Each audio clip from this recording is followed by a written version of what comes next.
ұзақ болсын. Демен шашымыз шашып қойық. Жас ұзақ болсын. Кішкентай. Бау беріп болсын.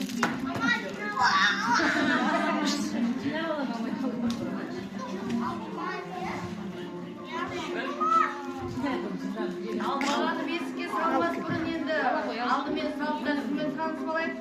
Баламыздың бесігін алдымен отқа түсіп, сұрақтап аламыз. Бисмилла, алас деп.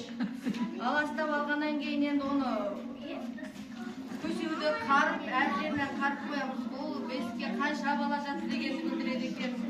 Енді баламыздың бесігінің жабдығын таныстырып кетейін енді.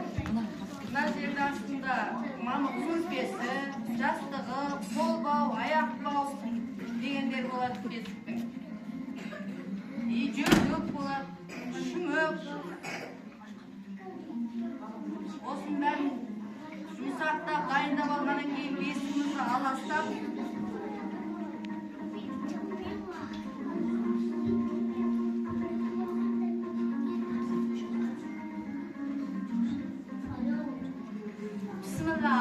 алас деп басынан бастап аластап, алас, пәле қаладан алас, аман болсын, үлкен болып өссін деп аластап болғаннан кейін баламыз енді әдемі қыз болсын, шашын тарап жүрсін деп, парағын өткір болсын деп, қайшысын үсті болсын деп, қайшысын өткір болсын деп, пышақтарын басына қойып, бисмилла деп. Сосын баламыз енді бөлек, басын құлаға қаратып, бисмилла деп, бисмилла деп, салып.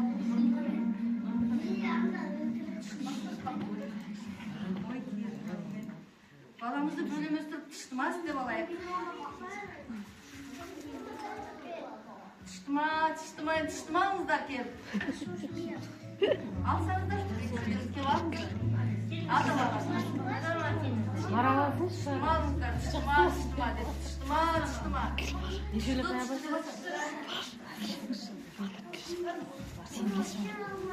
Ойбай, мен алайын.